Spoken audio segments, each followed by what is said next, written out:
What might seem like beautiful fall weather right now is about to become uncomfortably cold. Just give it a month or two. And when that happens, it's going to be nice to crawl under the covers, maybe doze off by the light of a few embers in the fireplace. Yeah, but for a growing population on Delmarva, what Lisa just described is something dreams are made of, because there's no blanket, no warmth, no home. We would like to introduce you to the board president of Hands and Hearts Ending Homelessness. This is Pastor Greg Carlson, and we also have board member Sharon DeShiel joining us today. Thank you for being here today. Our pleasure. Thank you. So tell us a little bit about Hands and Hearts Ending Homelessness. This ministry, this organization began about 20 years ago as a grassroots coalition of churches one winter when several men actually froze to death.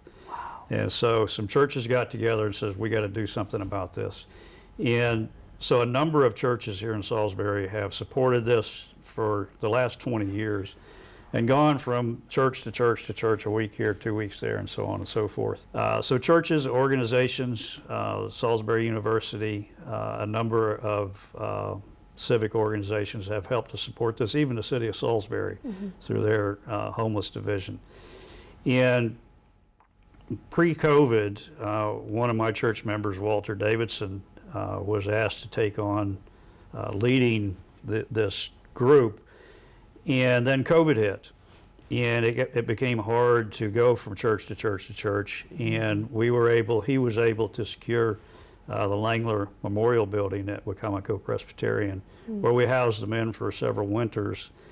And then that was no longer available, and at my church, the Park Seventh-day Adventist Church, we have a community outreach building. And so we moved the men in there last winter, and we'll have them there again this winter. Yeah, and the shelter opens, I guess, later this month? November 12th we open. This Sunday, the 6th, from 2 to 4, there's an open house for anybody who would like to come and join.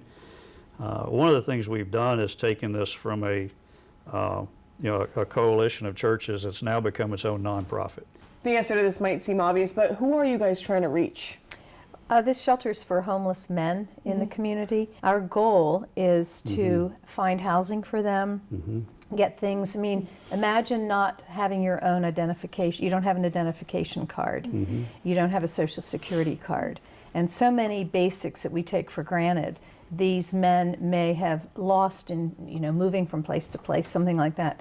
So we work with other agencies in the area to make sure that we give them a safe place to be, warm, and they're fed 3 meals a day.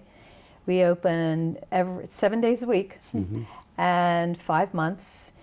So we work with other organizations, and we're bringing those resources in this year, which we hope will be even a better boost for them as far as moving forward, making a difference in their lives. It's a wonderful feeling to be able to help somebody, and they're so appreciative. Yeah, I can tell you So firsthand when it was the Community Emergency Shelter Project. That's right. I helped, and so how can the community step in and help out?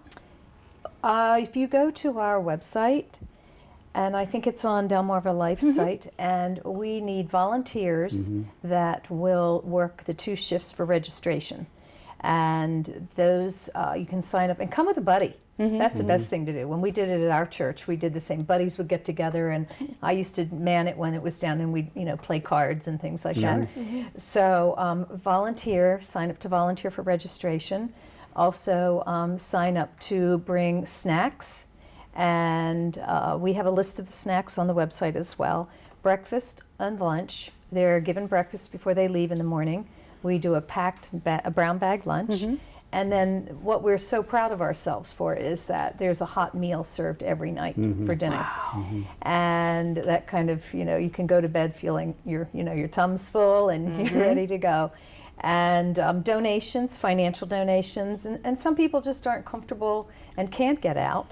So if you go on the website, you will find, or even Google, for those of you that aren't techie like myself, you just Google Hands and Hearts Ending Homelessness and it pops right up. And we have a list of all the needs, and there's something there for everybody. Sure. Any age, anywhere that you would like to help. Yeah. Well, that's wonderful. Pastor Greg Carlson and Sharon DeShill with Hands and Hearts Ending Homelessness. Thank you so much. Thank you. Our pleasure. coming in. Thanks for Appreciate having it. us. Yes.